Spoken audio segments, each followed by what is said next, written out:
Hello, hello, hello, my friends. Welcome. Welcome to my couch. Feeling very calm, very good, I'm feeling like what I want the rest of my reading year to be like. So, in my life, in general, I think of it in as different rhythms throughout the year. You know, you have your like, whoosh, and then your ahs. Okay? Sometimes you're really gearing up for something. Sometimes you are exhaling. And I like my reading life to mirror the way that I feel, like to mirror the current rhythm of the rest of my life, which makes sense because reading is a big part of my life. And the way I read and what I read really affects the rest of my life and the pacing of the rest of my life and the way the rest of my life feels. Reading's very powerful, very powerful. And so I like to be very intentional on a macro scale of what I read. I do not tend to plan each next book out, specifically each book. But I do like to take a big picture look at the season, the time of year, and think, what would I like to read during this time? Sometimes it's specific books. Sometimes it's just types of books. And the end of the year, November, December, is a rather monumental season in my personal calendar. It feels for a lot of people like a really special and powerful time of year. And I want to give it its due because sometimes it flies right by. And then we think, where did it go?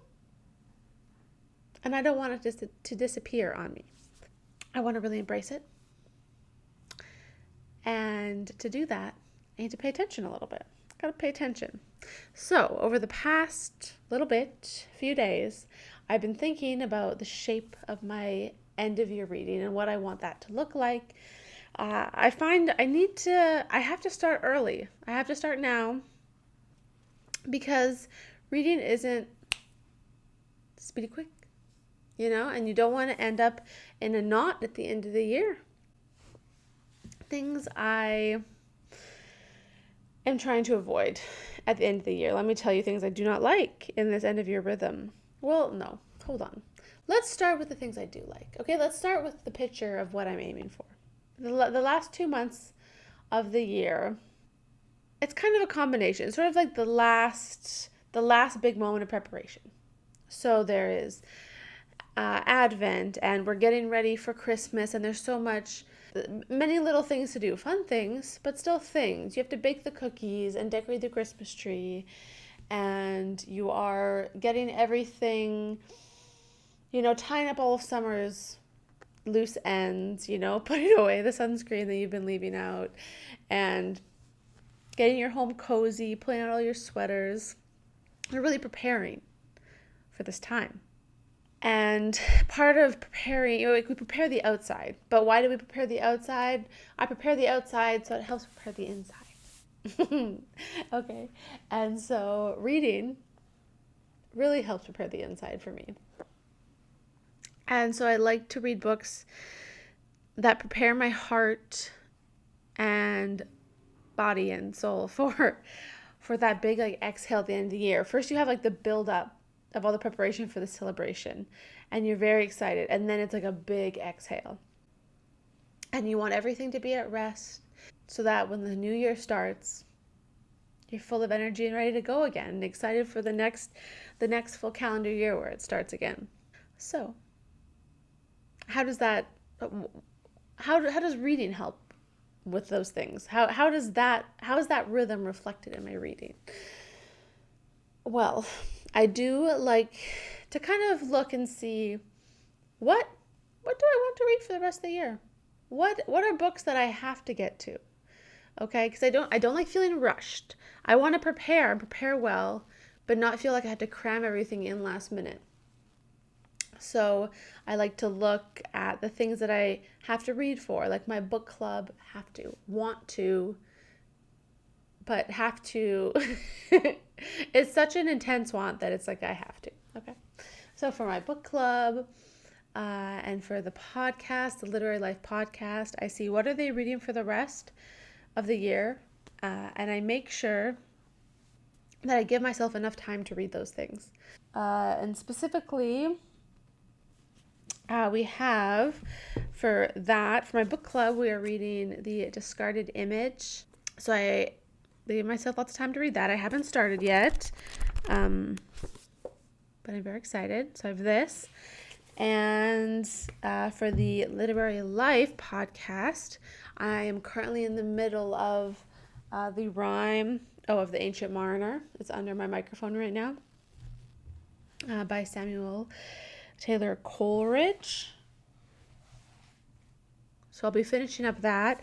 And then I think the only other book that they have for the rest of the year is Oscar Wilde's The Importance of Being... Oscar Wilde's An Ideal Husband. And I think that... Is that really all there is for the rest of the year? No. Okay. That is it.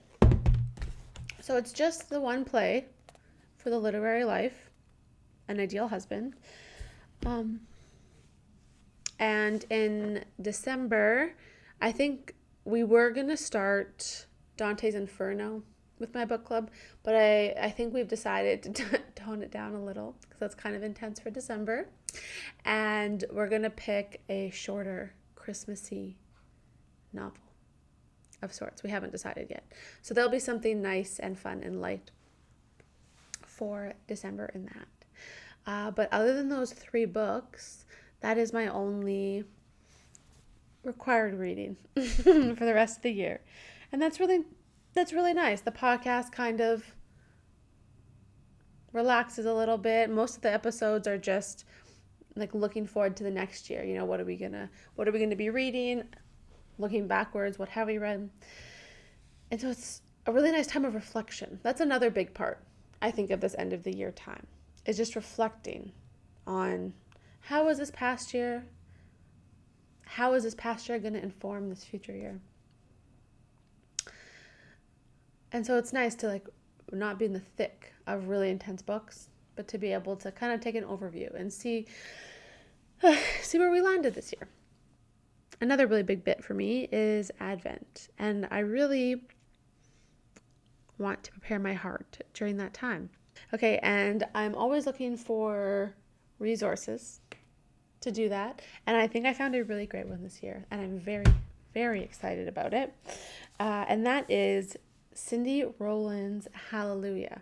This book goes through Handel's Messiah over the 4 weeks of Advent. And there's readings and bits to memorize and parts of the music to listen to. And I think that'll be very good. So I'm very excited to read this slowly in December.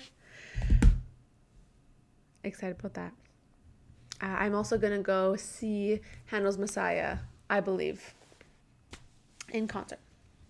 They do it in my city every year. And that will be the little cherry on top of the sundae. Those are really the only books that I have really planned for the rest of the year. And in the spirit of contemplation maybe, but also of just relaxing and easing into the end of the year, I tend to read a lot of like just good, simple, beautiful stories. So I usually pick short things. So I read things like 101 Dalmatians, or I read Little Women, which isn't short, but maybe something like Anne of Green Gables or Narnia, or other children, Wind in the Willows, or things that fill your heart up full, and you just want to sit by the fire all day and read this book with your little eggnog. Oh, eggnog. I'm very excited for eggnog. So I'm going to have that. And I'm going to read my books. And I'm going to exhale And I'm going to prepare my heart, try and clear my mind of all of the busyness that goes on through the year. And I'm really looking forward to it. And I'm really looking forward to then starting again in the new year full of steam with a whole fresh curriculum and energy. I think that's all I have to say today. Thank you so much for listening.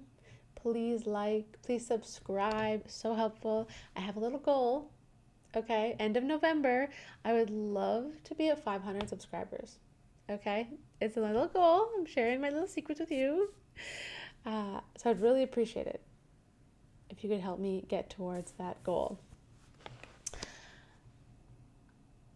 And I hope this video inspired you to reflect on your own end of year reading, as well as just the general rhythm of the end of the year. It can be so busy and chaotic with everything that goes on, all the decorations and shopping and family and travel. But I hope you can take a minute to exhale and read a good book. Thank you for listening. And I look forward to seeing you next week.